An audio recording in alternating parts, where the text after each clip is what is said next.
Most investors ask, what are the 5 best stocks to buy for the long term? That question sounds useful. It can also turn research into a shopping list. The better question is this: which businesses would still matter if the artificial intelligence hype cooled down, and what evidence would prove the market got too optimistic? So, this is not financial advice. It is not a buy list.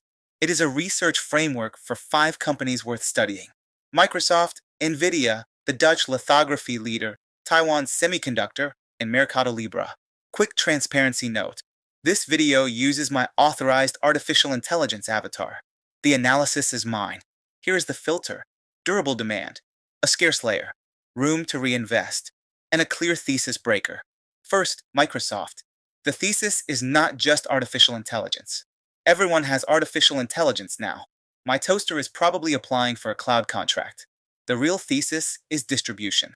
Microsoft already sits inside enterprise work: cloud, productivity software, developer tools, security, and business applications. If artificial intelligence becomes a normal business layer, Microsoft has many doors in. The breaker is return on spending. The watch variable is whether heavy infrastructure investment becomes durable revenue and margin expansion, not just bigger bills. Second, Nvidia. Nvidia is the most obvious artificial intelligence infrastructure company here. But the business is not only chips. It is computing systems, networking, software, and developer gravity. Artificial intelligence workloads need specialized capacity. But obvious does not mean safe. Yes, the numbers are enormous. No, enormous is not the same as safe. The breaker is over expectation. If customers build too much capacity, margins compress, export limits bite, or the market price is in endless acceleration, the stock can still disappoint. Third, the Dutch lithography leader. This company sells some of the most important machines needed to make advanced chips. If advanced chips are the city, this company sells critical construction equipment. That is bottleneck power. But bottleneck does not mean risk-free. Semiconductor spending moves in cycles.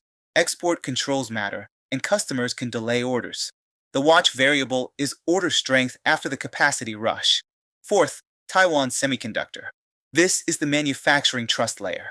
Many companies can design ambitious chips. Very few can manufacture them at leading-edge scale with the reliability that top customers need.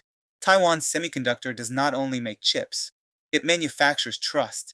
Now the serious part: geopolitics matters. Customer concentration matters. Capital intensity matters.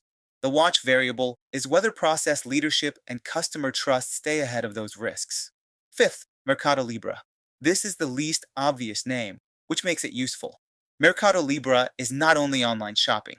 It is commerce, payments, credit, logistics, advertising, and user behavior in one regional ecosystem. The mental picture is a marketplace that becomes a wallet, a bank, a logistics network, then a habit. The breaker is credit and reinvestment. If credit quality weakens, currencies hurt results, or lower margins do not create better long-term economics, the thesis gets weaker. So what connects all 5? They are not just selling products. They sell operating layers. Microsoft sells enterprise distribution.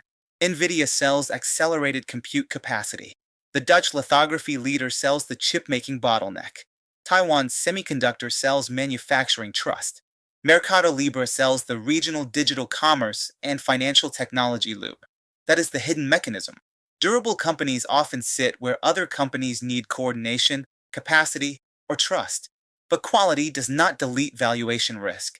The stronger the business, the easier it is for investors to overpay, because they confuse important with attractive at any price. So do not ask only, is this company great?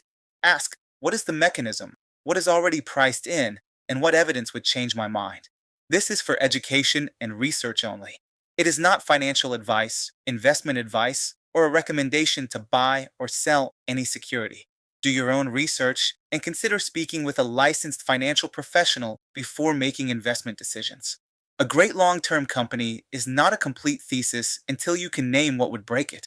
The point is not to chase tickers. The point is to know why the ticker matters. If you want more deep market breakdowns without the guru fog machine, subscribe to the Technological Trader.